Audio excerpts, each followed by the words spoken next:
Hello friends, this is Divya. Welcome back to the channel once again. तो आपने देखा कि ये दोनों बच्चे जब मैं रिकॉर्डिंग करती हूँ तो किस तरीके से थोड़ा सा उसको डिस्टर्ब करते हैं। तो मैंने आज उस पार्ट को एडिट नहीं किया था, सोचा आपको भी दिखाते हैं how the kids are naughty. So as usual दिन की शुरुआत सब लोग गर्म पानी विद हनी से कर रहे हैं। फिर मैं करूँगी इन सब के लिए ब्रेकफास्ट की तैयारी। चाय और पानी पीने के बाद किचन को एक बारी अच्छे से साफ़ कर दिया है। अब मेरे को करनी है कांदा पोहा की तैयारी। कांदा पोहा बनाने के लिए मैं यूज़ करूँगी हरी मिर्च। तो अगर आप हरी मिर्च मेरी तरह इस तरह से स्टोर करेंगे तो वो बहुत लंबे टाइम तक एकदम फ्रेश रहेंगी।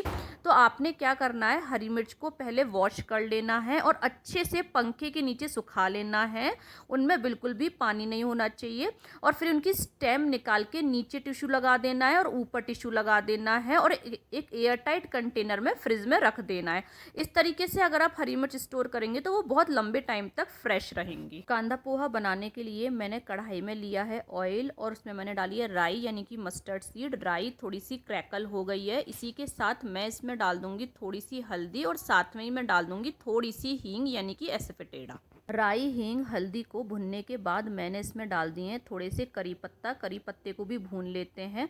और अब मैंने इसमें डाली है थोड़ी सी मूंगफली। मूंगफली को भी ऑयल में अच्छे से फ्राई कर लेते हैं। फ्लेम को मीडियम किया हुआ है। मूंगफलियाँ भुन गई हैं, इनको मैं एक अलग प्लेट में ट्रांसफ़र कर लेती हूँ। सेम ऑयल में मैं डाल देती हूँ एक हरी मिर्च जिसको कि मैंने स्लिट कर लिया है। आप चाहें तो हरी मिर्च की क्वांटिटी को अपने हिसाब से थोड़ा कम या ज़्यादा कर सकते हैं। हरी मिर्च को भून लेते हैं ऑयल में।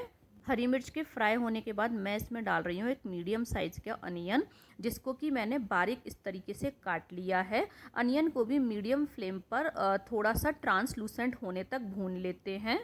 पोहे को बनाने से पहले ही मैंने क्या किया था, 2 कप पोहे को नल के नीचे भिगो दिया था ताकि ये इतनी देर में सॉफ्टन हो जाएंगे जितनी देर में हम अपनी प्याज और मूंगफली भूनेंगे। तो ये सॉफ्टन भी हो गए हैं और एक एक पोहा इस टाइम खिला खिला भी है और ये अच्छे से सॉफ्ट भी है। तो आप चाहें तो नल के नीचे भिगो लें, आप चाहें तो किसी ग्लास से भी इसको भिगो सकते हैं, ग्लास में पानी लेकर। अब जो हमारे भीगे हुए पोहे हैं उनको मैं डाल दे रही हूँ कढ़ाई में। आपको पोहे को किसी एक जाली में भिगोना है ताकि उसका जो एक्स्ट्रा पानी है वो जाली में से नीचे निकल जाएगा। और उसके बाद हमने जो मूंगफलियाँ भूनी थी उनको भी साथ में ही डाल देते हैं। अब इस पोहे में डाल देंगे स्वाद अनुसार नमक। अच्छे से पोहे को मिक्स कर देंगे। पोहे को मिक्स कर दिया है। अब इसको मीडियम फ्लेम पर 1 मिनट के लिए कवर करके और पका लेंगे। पोहे को मैंने करीबन 1 मिनट मीडियम फ्लेम पर ढक के पका लिया था। अब मैंने गैस को कर दिया है बंद। गैस बंद करने के बाद मैंने इसमें डाला है फ्रेश कटा हुआ हरा धनिया और साथ में ही मैं इसमें डालूंगी थोड़ा सा लेमन का जूस। लेमन जूस आपको गैस बंद करने के बाद डालना है। Look at the poha. Poha कितना खिला खिला बना है और ये पोहा 5 से 10 मिनट में बनके तैयार भी हो जाता है। तो हमारा नाश्ता बनके यहाँ पे हो गया है तैयार। ठंड में धूप में बैठकर ब्रेकफास्ट करने का मज़ा ही कुछ और है। और बस फ्रेंड्स, अगर आप अपना वेट कम करना चाहते हैं तो एक बात का और ध्यान रखें। आप चाहे ब्रेकफास्ट करें चाहे लंच या डिनर, आप क्या करें, रादर की बड़ी प्लेट में खाना लेने के छोटी प्लेट में खाना लें, मतलब क्वार्टर प्लेट में लें। भले आपको दोबारा भूख हो और ज़्यादा तो आप दोबारा ले सकते हैं, लेकिन अपना जो प्लेट का साइज है उसको कम कर लें। उससे क्या होगा, आपकी जो क्वांटिटी होगी वो अपने आप ही धीरे धीरे करके कम होने लग जाएगी। भव आज सो के थोड़ा लेट उठा था तो वो उसने अभी दूध और बनाना ले लिया है तो उसको पोहा में थोड़ा लेट खिलाऊंगी। और विवेक का आज फास्ट है क्योंकि आज मंडे है तो ये भी आज ब्रेकफास्ट नहीं करेंगे। तो मैं और यत का सबसे पहले यहाँ पे ब्रेकफास्ट कर ले रहे हैं। एफ बना दिया आपने और इतना बड़ा। एफ के बाद क्या आता है, जी। जी बनाओ यहाँ पे। यत का आप अपने सम्स करो। इन बच्चों को सुबह की मील देने के बाद मैं इन लोगों को कुछ होमवर्क दे के जाऊँगी और फिर मैं अपनी शावर लूँगी। मैं शावर जल्दी ही ले लेती हूँ ताकि भगवान जी का स्नान भी जल्दी हो जाता है। तो अब बस यहाँ पे इन बच्चों की होम स्कूलिंग चल रही है। Because of covid kids are not going school regularly, तो बस इन लोगों की होम स्कूलिंग 1 से 2 घंटे में घर में ही करा देती हूँ। तो बस बच्चों को थोड़ा होम स्कूलिंग में, थोड़ा अदर एक्टिविटीज़ में मैं बिज़ी कर लेती हूँ। टीवी में पूरे दिन में लगभग 1 घंटा ही चलाती हूँ, वो भी एक साथ नहीं। मैंने 20 मिनट 3 बार में चलाती हूँ ताकि उनको एक बार में आँखों पर ज़ोर ना पड़े। तो 20 मिनट के 3 बैचेज़ में मैं 3 बार इन लोगों के लिए टीवी चला देती हूँ।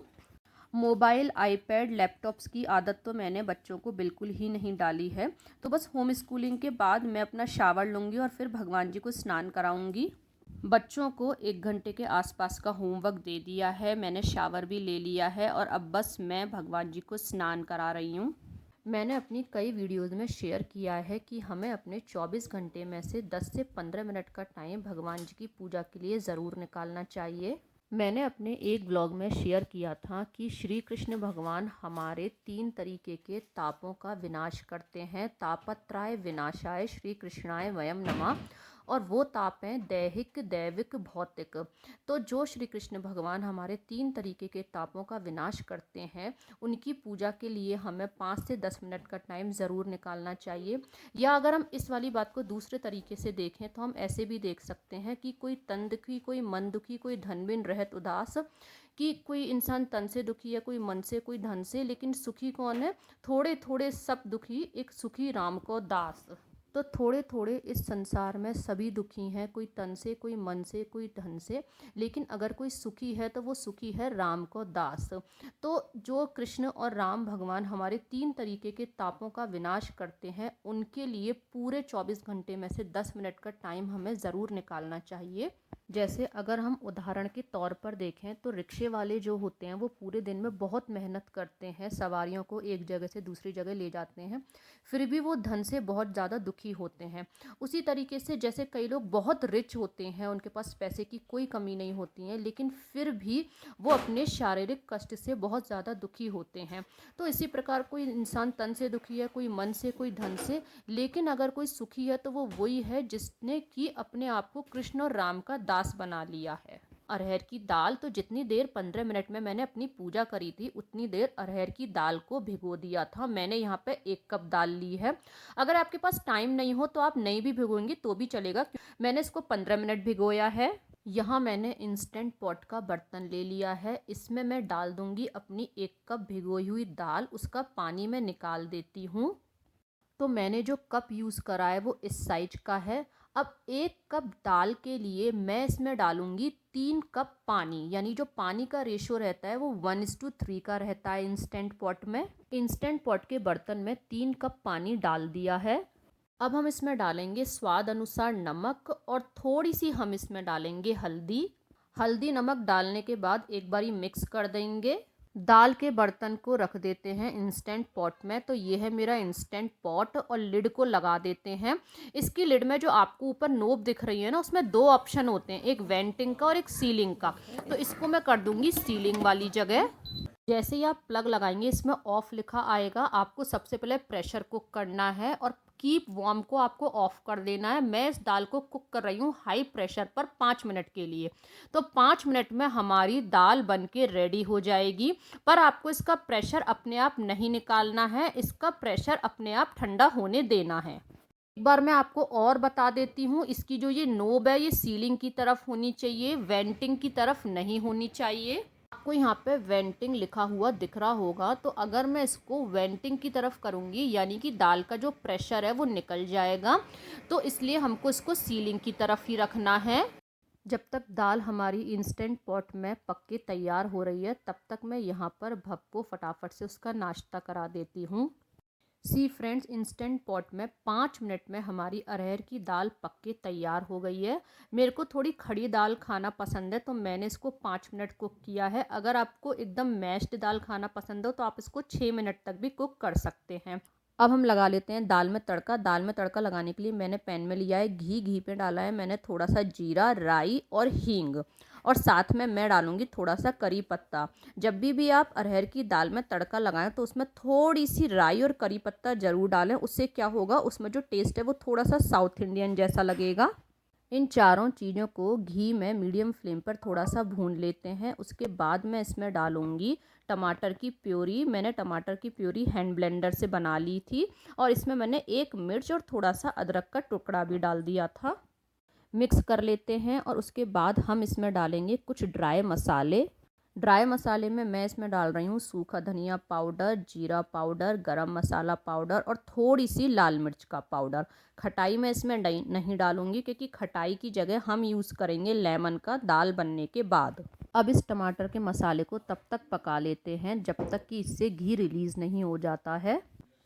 टमाटर का मसाला पक गया है। अब इसमें मैं डाल देती हूँ आईपी में बनी हुई दाल और इसको मिक्स कर देते हैं और मीडियम फ्लेम पर कवर करके 3 से 4 मिनट और पका लेते हैं इस दाल को। जब तक दाल पक रही है मीडियम फ्लेम पर तब तक हम बना लेते हैं बिल्कुल हलवाई स्टाइल गोभी आलू की सब्जी। तो गोभी आलू की सब्जी बनाने के लिए मैंने एक पैन लिया है, उसमें मैं डाल रही हूँ थोड़ा सा कुकिंग ऑयल। ऑयल के गर्म होने के बाद फ्लेम को कर दिया मीडियम फ्लेम पर मैं इसमें डाल रही हूँ जीरा, हल्दी, हींग। इन तीनों मसालों को थोड़ा सा मीडियम फ्लेम पर भून लेते हैं। मसाले के भुनने के बाद मैंने इसमें डाल दिए है कटी हुई गोभी और आलू। अब इस गोभी आलू में डाल देते हैं स्वाद अनुसार नमक। नमक को सब्जी में अच्छे से मिक्स कर देते हैं, कवर कर देते हैं और मीडियम फ्लेम पर इस सब्जी को अच्छे से पका लेते हैं। बीच बीच में चलाते रहेंगे ताकि सब्जी इवनली कुक हो जाए। जब तक सब्जी कुक हो रही है जब तक चावल बना लेते हैं। तो मैंने इंस्टेंट पॉट के बर्तन में 1 कप चावल लिया है। कप का साइज मैंने ये वाला रखा है। चावलों को अच्छे से धो लिया है, लेकिन मैंने चावलों को पहले से भिगो के नहीं रखा था क्योंकि इंस्टेंट पॉट में चावल को भिगोने की ज़रूरत नहीं पड़ती है। 1 कप चावल के लिए मैं इसमें डाल दे रही हूँ 2 कप पानी, यानी कि 1:2 का इसमें रेशो रहेगा।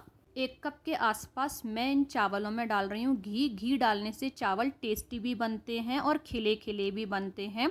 साथ में ही मैं इसमें डालूंगी थोड़ा सा लेमन जूस। लेमन जूस से भी चावल खिले खिले बनते हैं और टेस्टी भी बनते हैं। इंस्टेंट पॉट में मैंने बर्तन को लगा दिया है, मोड कर दिया है सीलिंग, और सीलिंग मोड पर हम इसको 5 मिनट हाई प्रेशर पर पका लेंगे और प्रेशर को अपने आप ठंडा होने देंगे। प्रेशर को हम रिलीज़ नहीं करेंगे। एज लाइक हमने अरहर की दाल में किया था, बिल्कुल सेम उसी तरीके से करेंगे। जब तक हमारे चावल बन रहे हैं जब तक हम गोभी की सब्जी के लिए टमाटर का तड़का बना लेते हैं। तो ये मैंने जिस पैन में दाल बनाई थी वही वाला पैन ले लिया है। दाल तो बन गई है तो दाल को अलग बोल में ट्रांसफ़र कर दिया है। मैंने इसमें डाला है थोड़ा सा ऑयल। ऑयल में मैं डाल रही हूँ जितने भी मेरे खड़े गरम मसाले होते हैं ना, वो जैसे दालचीनी, तेज़पत्ता, स्टार, काली मिर्च, लौंग, बड़ी इलायची और छोटी इलायची। तो ये 7 खड़े गरम मसाले मैं ऑयल में डाल दूंगी ही। बाकी कोई मसाला नहीं डालूंगी, जीरा, हींग, हल्दी, क्योंकि वो तो हम सब्जी को पकाते वक्त ही डाल चुके हैं। इन 7 खड़े गरम मसाले को एक बारी तेल में अच्छे से पका लेते हैं। और जब मैंने टमाटर की प्यूरी बनाई थी ना दाल के लिए, तभी मैंने एक्स्ट्रा प्यूरी बना ली थी, तो वो मैं डाल देती हूँ इस पैन में। इस प्यूरी में मैंने थोड़ा सा अदरक भी डाला है और थोड़ी सी हरी मिर्च भी डाली है। अब इस प्यूरी को भी हम अच्छे से पका लेते हैं। इस प्यूरी में थोड़े से सूखे मसाले भी डाल देते हैं, जैसे कि सूखा धनिया, जीरा पाउडर, गरम मसाला, लाल मिर्च पाउडर, सब्जी मसाला और खटाई। मसालों की क्वांटिटी आप अपने हिसाब से कम या ज़्यादा कर सकते हैं। इस प्यूरी में हम नमक नहीं डालेंगे क्योंकि नमक हम सब्जी बनाते वक्त डाल चुके हैं। सूखे मसालों को प्यूरी में मिक्स कर देते हैं और इस टमाटर की प्यूरी को जब तक पका लेते हैं जब तक कि इससे ऑयल रिलीज़ नहीं हो जाता है। कवर कर देते हैं ताकि प्यूरी जल्दी कुक हो जाएगी। प्यूरी पक गई है। अब इसमें हम डालेंगे अपनी पकी हुई गोभी आलू।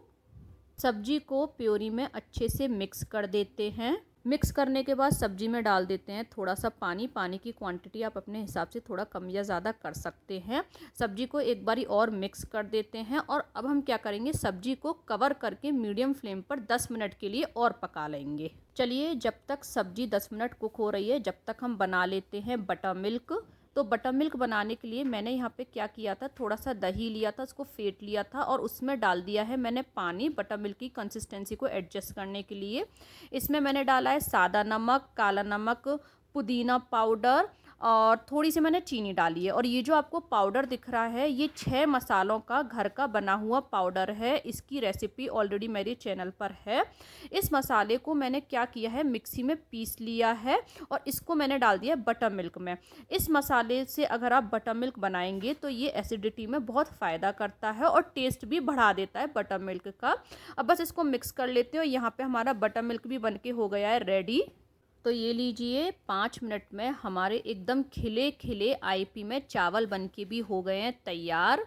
चलिए अब मैं लगा लेती हूँ थाली। बस हमने अपनी थाली में मिठाई नहीं बनाई है क्योंकि मिठाई मेरी ऑलरेडी बाज़ार की आई हुई रखी हुई है।